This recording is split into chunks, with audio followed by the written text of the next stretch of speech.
గెలుపు ఓటమి ఎవరిదైనా ఎవరు డిపాజిట్ డబ్బు కట్టగలిగితే ఆ కాంట్రాక్ట్ వాళ్ళదవుతుంది. అలాంటిదేమీ ముందు చెప్పలేదుగా. చెప్పలేదు కాబట్టే మనం వెళ్ళి అన్ని పోటీల్లో పోటీ పడి మరీ పాల్గొన్నాం. ముందే తెలుసుంటే మనం అసలు వెళ్ళేవాళ్ళమే కాదు. కొత్తగా ఈ డిపాజిట్ సొమ్ము ఏమిటి సీత? అది చాలా విలువైన కోట. శ్రద్ధగా భయభక్తులతో చూసుకోవాలని ఆ కండిషన్ పెట్టారు. గెలుపు ఓటములు ప్రకటించాక గెలుపు వరుస క్రమంలో అవకాశం ఇస్తారట. ఎవరు ఆ ధరావత్ సొమ్ము చెల్లిస్తే వాళ్ళకి దక్కుతుంది అంటున్నారు.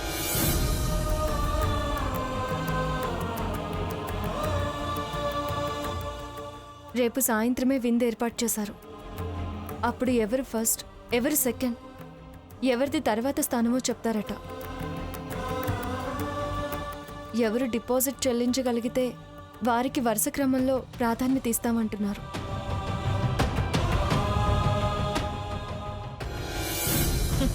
అయిపోయింది. ఇక ఆ కోట నీదైపోయింది స్వర్ణ.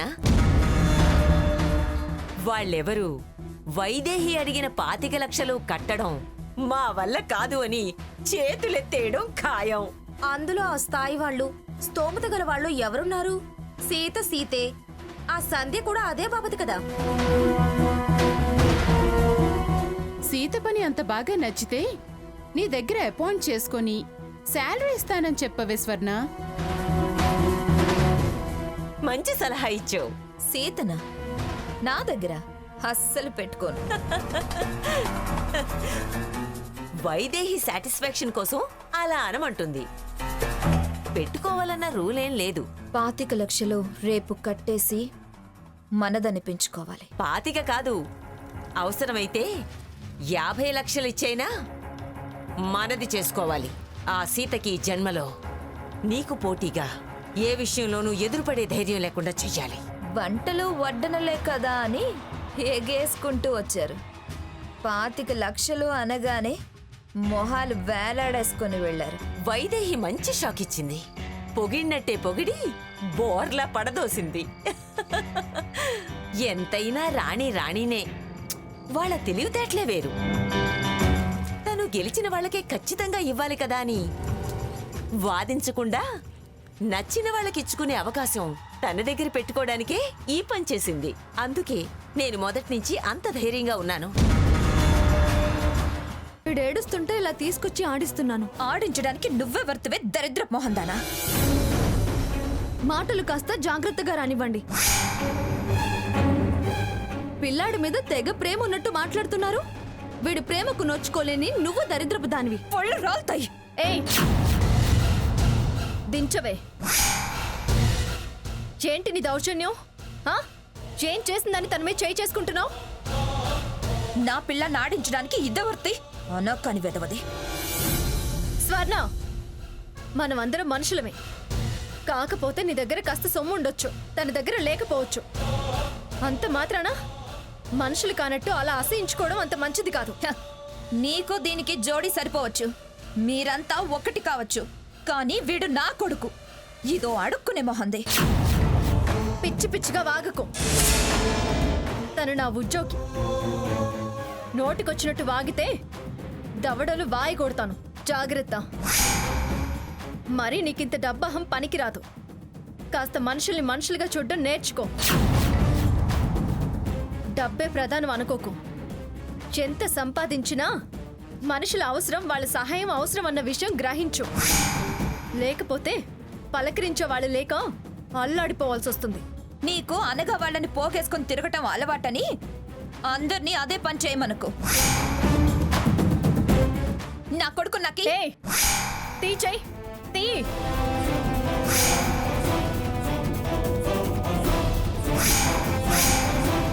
వాడి మీద చేయి పడిందో విరిచి ఇంకో చేతిలో పెట్టి పంపిస్తాను. జాగ్రత్త.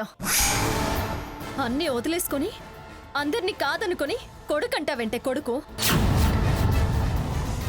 నీకు నిజంగా వీడి మీద ప్రేమ ఉంటే వచ్చి మీ ఆయన అడిగి తీసుకెళ్ళు. కోర్టుకెక్కుతా అని ప్రతిజ్ఞలు చేసిన దానివి ఇలా బజార్కెక్కుతావేంటే? పొగరు తగ్గించుకో, లేకపోతే పాడైపోతావు. మా మీద కోపం తన మీద చూపించకు. అందరినీ చులకన చేసి ఇలాగే మాట్లాడితే ఎవరో ఒకరు ఎప్పుడో ఒకప్పుడు నీ చర్మాన్ని ఓల్చేస్తారు. పద సంధ్య, ఇలాంటి తలతిక్కోళ్లతో మాట్లాడినా పోట్లాడినా ప్రయోజనం శూన్యం, టైం వేస్ట్. పద.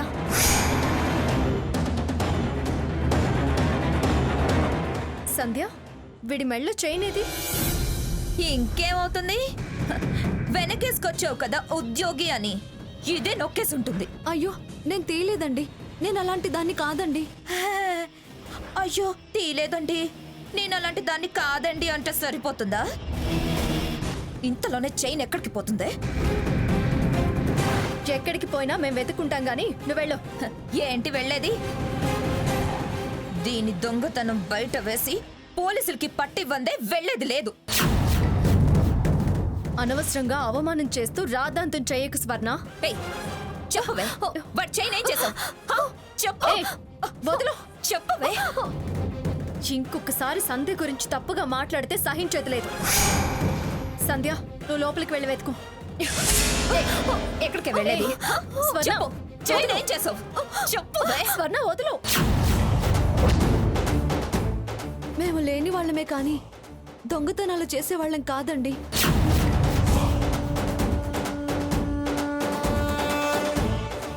అమ్మగారు, ఈ గొలుసు మీదేనా అమ్మా? అవును. చాలా థ్యాంక్స్ అమ్మా. పర్లేదమ్మా. సరే.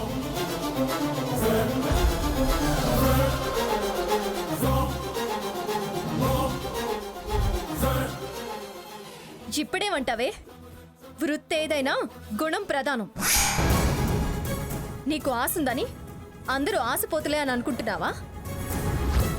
అడుక్కు తిని బతకొచ్చే, కానీ బుద్ధి, నీతి, నిజాయితీ ప్రధానం. అన్ని రకాలుగా ఉండి కూడా నువ్వు దొంగతనం చేశావు. కానీ ఈ అమ్మాయిని చూడవే, ఎంత పవిత్రంగా ఉందో. తన మీద లేనిపోని నిందలు వేశావు. తను దొంగతనం చేసింది అన్నావు. ఇప్పుడేమంటావు? తొందరపడతానని తగ్గించుకోవే.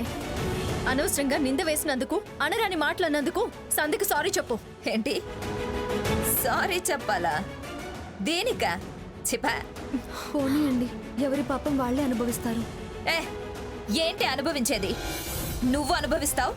నిన్ను ఉద్యోగంలో పెట్టుకున్నందుకు ఇది అనుభవిస్తుంది. నాకేం కర్మ?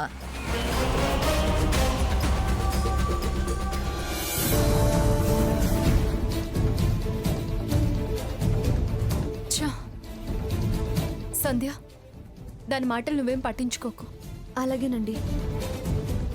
రా.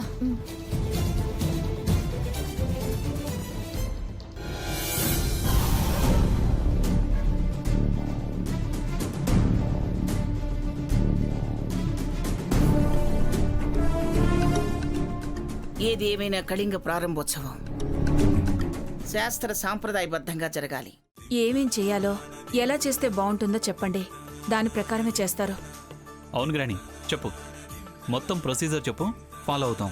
గంగ పూజ, కలశ పూజ మన ఇంట్లో ముగించుకుని నిష్టగా ఉండి తెల్లవారి ఆ జలంతో స్నానం చేసి కలశం చేత పట్టుకుని కళింగకు వెళ్ళి అక్కడ యథావిధిగా పూర్ణ కలశంతో పూజ చేసి ప్రారంభోత్సవం చెయ్యాలి. మీరెలా చెప్పారో యథావిధిగా అన్నీ జరుగుతాయి అమ్మమ్మ గారు. తరతరాలుగా ఉన్న గంగ పూజ కలశం, కలశ పూజ కలశం మన ఇంట్లో ఉండిపోయాయి.